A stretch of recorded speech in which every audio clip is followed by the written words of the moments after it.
نن ورځ دې بیا هم هماغه ورځ بس خیر صحیح شو کور او نن به بیا له خیره خوشحاله کور ته ولاړ سي ښه په ارامه حاجي ستړی مه شې جوړ به خیر صاحب ته ښه دی خیر و خیرت دی ما ته به 3 ګوډیانې راکړې یو دا راکړه یو دا راکړه یو ورسره بله راکړه او دا راوباسه ما ته دا بایسکي دی ما ته پرېږده صحیح شو یو دا شو دوستانو دغه 3 خو مې د کاکا نه به زه واخلم تاسو وینئ ماشاءالله زحمتکش انسان دی ځوان دی او الحمدلله کار وس او توان هم لري د دې قیمت څومره دی 1.5 دا 200 دا 200 قیمت در باندې حساب نه کړې څرنګه نه او دا دومره ګټې نشته دا 200 دا څو ده 1.5 او دا دغه 1.5 نه دا خو له دنه ښایسته ده که نه دا شی د کالي بدل دي نو خو کالیو کې خو هغه هم غږېږي خبرې هم کوي تې وغږوه ښځه پرېږده ښه 1.5 300 او 200 400 300 200 څو کېږي 300 200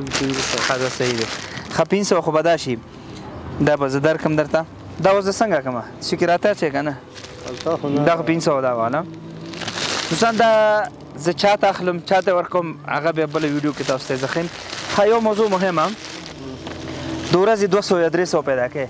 ټول ورځ څومره وخت ګرځې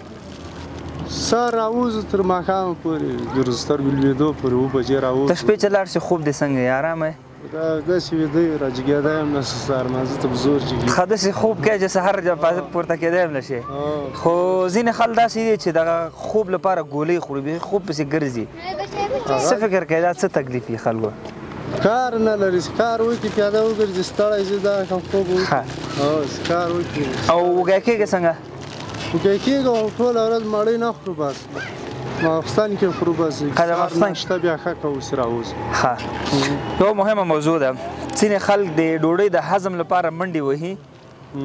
چې ډوډۍ هضمه کړي خو هغه بیا هم نه هضمېږي هغې لپاره څه کوي دوایي خوري ځینې خلک دي چې ډوډۍ د پیدا کولو لپاره منډې وهي دا ډېر غټ تفاوت دی که نه نو الله پاک دې زموږ او ستاسو په کار روزګار کې برکت واچوي فقط یو پوښتنه درنه کوم دا راته ووایه چې دغه کار چې تا شروع کړی په دغه ټولو ورځو کې یو ورځ راته وښیه چې هغه کې تا تر ټولو زیاته ګټه کړې او څومره پیسې وې چې ته خوشحاله وې په ورځ پرون ورځ وه پرون کار کړی څو روپۍ دې ګټلې وې دا ستا د کار په جریان کې تر ټولو هغه ښه ورځ چې ته خوشحاله وې او پیسې دې زیاتې ګټلې څو روپۍ وې پرون زیاتې روپۍ ګټلې څو دې ګټلې پرون 1100 روپۍ ګټلې 1100 شیان مې زیات خرڅ کړي ګټه دې پکې څونه کړې وه 1100 روپۍ دا خو ته لږ ونیسه ته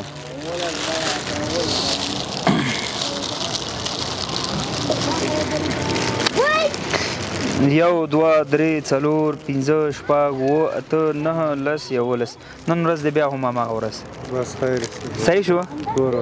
او نن به بیا له خیره خوشحاله کور ته ولاړ سي ښه په ارامه سمه ده دوستانو فقط زما د ویډیو کولو هدف دا دی هغه خلک ما ته واقعا ډېر ګران دي چې خواري کوي زحمت وباسي خولې تویوي خو چاته لاس نه نیسي دا ډېره غټه خبر ده داسې وخت راغلی چا سره دې مرسته کړې خیرات یې نه غوښتې تا ورکړي ولې نه هر مازدیګر دېس خو نه ده که نه هو الله دې خوشحال لره ورور اباد اوسې ډېره مننه الحمدلله قمر بنسټ سږ بیا غواړي د افغانستان په ډېرو ولایتو کې ژمې مرستې وکړي غواړو چې سږ بیا هم تاسو په دغه کمپین کې موږ سره یو ځای شئ تر څو پورې هیوادوالو لاسنیوی وکړو تر څو پورې هیوادوالو د لوږې او د یخنۍ څخه په امان کې شي او یو ښایسته ژمی تیر کړي د دې په خاطر دوستانو که غواړئ په دغه کمپین یا په دغه کاروان کې موږ سره یو ځای شئ اجر یې الله سره هم شته